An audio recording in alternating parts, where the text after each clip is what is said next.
Hello mga kapinoy, this is Dan again. I'm ready for my day, but I was just being left here because my partner was already gone when I woke up. And paggising ko, ayun, na-open ko yung light, tapos I thought nandiyan pa rin siya sa tabi ko, pero wala na pala kasi siya na lang yung nag-deliver kasi malapit lang naman yung deliveran niya. So, siya na lang yung pumunta.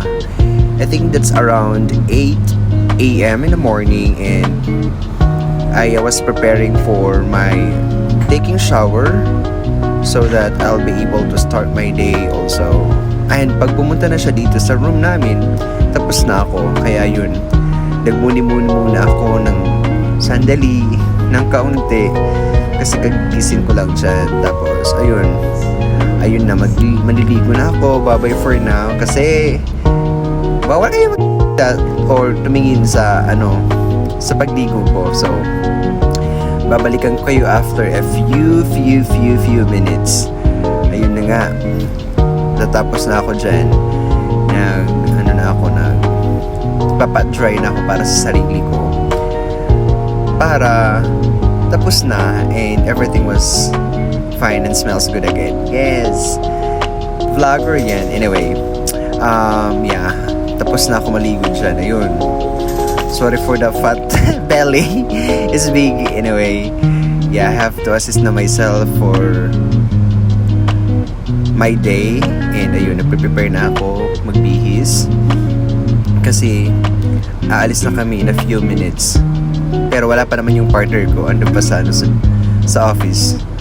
So, nagbibihis muna ako ng madalian para ready to go na after this.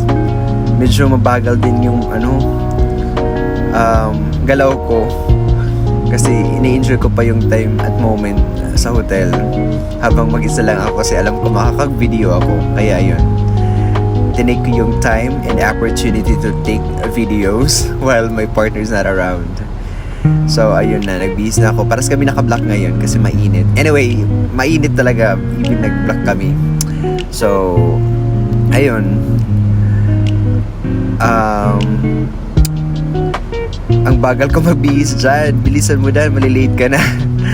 Kasi, dapat mag-check out kami dyan sa hotel is around, I think, their check-in here, like, the estimated time is like around either 10 or 11. Medyo matagalan ako mag-take ng shower kasi, maraming cheche-boreche pang gagawin. At ayun na nga, bugs, lalabas na yung kuya nyo, ayan, tapos na magbihis, nagabihis na, pugi yarn. Seryoso. Anyway, tips pala, bago kayo umalis sa hotel or sa mga taong palaging nag-hotel, wag naman nating iwanan yung room na nakakalat. So, I think nakasanayan nating mga Filipino na dapat pag nasa ibang lugar tayo or nakikitulog, wag naman sanang iwanan natin na madumi or nagkakalat yung mga unan, yung kumot. Ako, ugali ko kasi yun palagi kahit saan man ako sa Pilipinas, kahit dito na sa Amerika, dala-dala ko pa rin yung ugaling dapat lilinisin ko yung room bago ako umalis. Although it's not that really clean, pero at least i-fold naman natin ng maayos or something na hindi makalat. Ugali ko na talaga yan. Bago kami umaalis ng partner ko sa hotel, yan yung palagi kong ginagawa. Linilinisan ko yung room namin. Kahit nga sa comfort room, palagi kong yan lilinisan. Pinofold ko yung mga towel na ginamit namin or ihahang ko. Kasi ayoko talaga ng madumi. Ayun nga, okay na yung room, medyo maaliwalas na. At pupunta na ako sa room sa CR para i-check kung okay na lahat. Ayun. So, tips advice lang ha guys. Please, ugaliing maging marunong marumispeto sa kung anong lugar tayo nasaan. At ayun lang po guys. At ayun na nga guys. Dumating yung partner ko at binilisan ko na talaga kasi alis na kami.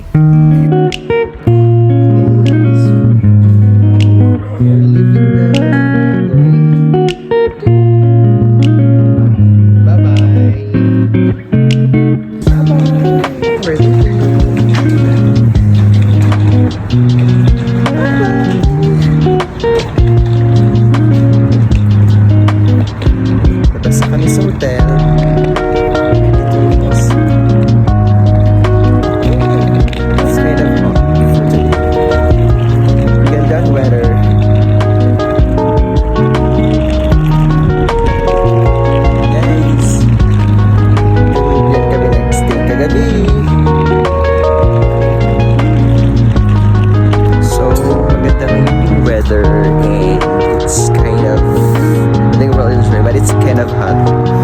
So I'm wearing this polo shirts. And ayun na nga, alis na kami for today. Bye-bye! At ayun na nga guys, alis na kami dyan.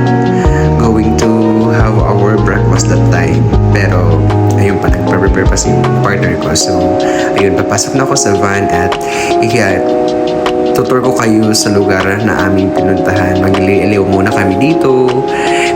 Yung gaano kaganda ang bawat state dito sa US. Grabe, ang lalawak ng daanan, malinis, walang basura, presko. Tapos wala kang makikita mga taong naglalakad dyan sa mga daanan. Grabe, puro sasakyan. Pero grabe talaga, ibang-iba ang lugar sa US sa ibang lugar. Katulad ng Pilipinas. But I'm still loving Philippines because that's where I born and that's where I grow. And I love Philippines and I'm proud of it. See, no matter what, kung nasaan man tayo sa lugar, palagi tayong bumabalik sa lugar na ating dapat kinalakihan, katulad ng Pilipinas. I love still the Philippines. I'll miss the Philippines, beaches and everything. But I think if I told you, if you are a first-timer traveler here, really mag-i-enjoy ka sa kung gaano kaganda ang lugar nila. Ma-amaze ka sa mga pagkain, restaurant, hotel, places na pupuntahan mo. Grabe ang lawak, ang gaganda, ang linis.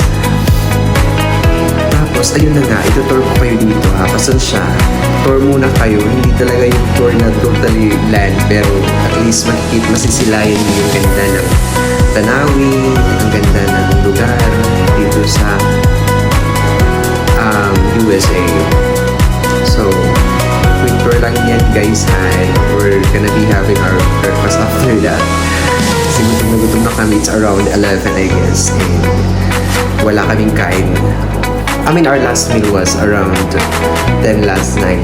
So, ayun nga. Pero may traffic din. See, they have traffic here. Pero hindi gaano sobrang traffic. Like, mabagal like takbo ng mga sasakyan siya. Pero yan yung traffic nila. So, going back to our breakfast. So, we're going to have our breakfast that way. Ang layo ng pinuntahan ng breakfast namin kasi naghahanap kami ng restaurant na mayroong rice kasi I'm always craving with rice and match with pork steak or chicken steak.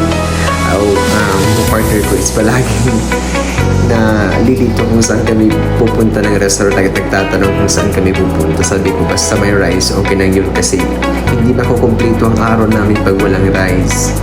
Ayun, silayan mo muna yung napakagandang lawa nila. So while having tour, nagtatrabaho din kami. And ayun na nga, nakarating na kami sa lugar kung saan kami magla-lunch. Break lunch namin yan. Ayun. Going to have our break lunch? Lunch break? Yes, because it's already almost 11 or something. Close there. Bye-bye. Let's check inside. It's amazing inside. Yeah, I think it's inside. We're having cheer. It's a nice view. Yes.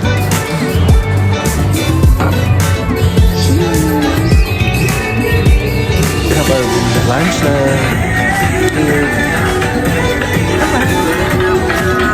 Dito ako na yung after namin mag-lunch, nagmuli-muli muna ako sa paligid. Dito sa may restaurant na kinainan namin. Grabe, ang ganda ng weather. Napaka-blue yung sky. Green yung mga leaves. Napakalinis talaga. So, nagmuni-muni for a moment there. So, yun na. Tungayan natin yung travel namin patungo.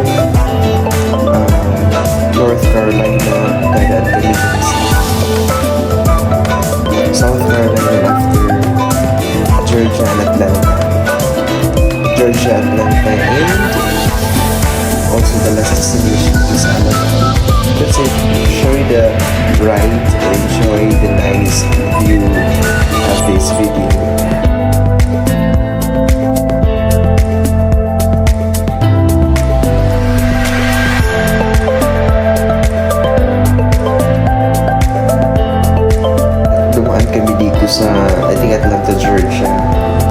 rin ng Atlanta, Georgia at papuntang Alabama. Grabe yung daanan, bukid siya, tapos it's around 8 na yan, and very tricky yung daan, and madilim, parang from towards movie yung daanan siya. Grabe, nakakatakot, pero thanks God we just arrived in a place in Alabama for tonight. It's that where we're going to stay, and that's the view here in Alabama, and it's pretty cool.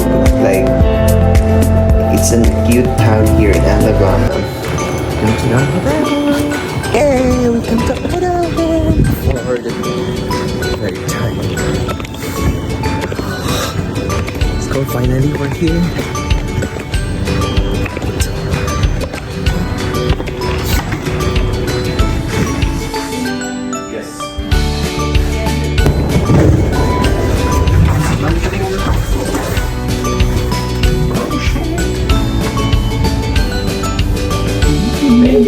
What?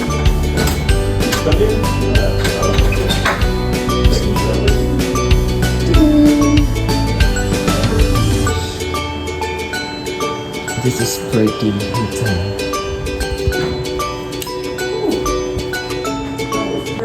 Okay guys, that's it for today. Thank you for watching my video. Don't forget to hit the notification bell, and please do not forget to subscribe, like, share, and my video.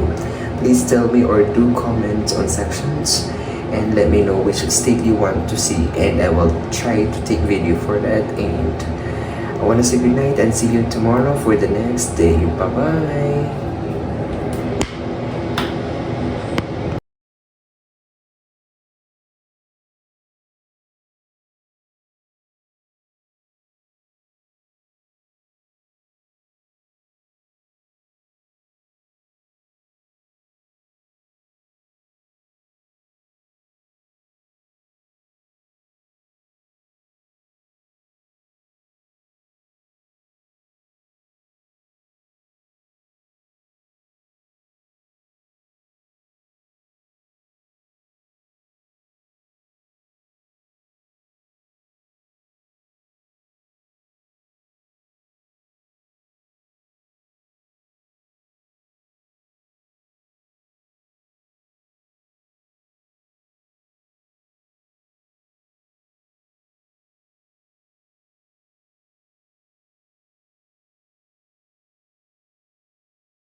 So, ayan na guys, nakarating na kami sa room namin. Grabe, ang ganda.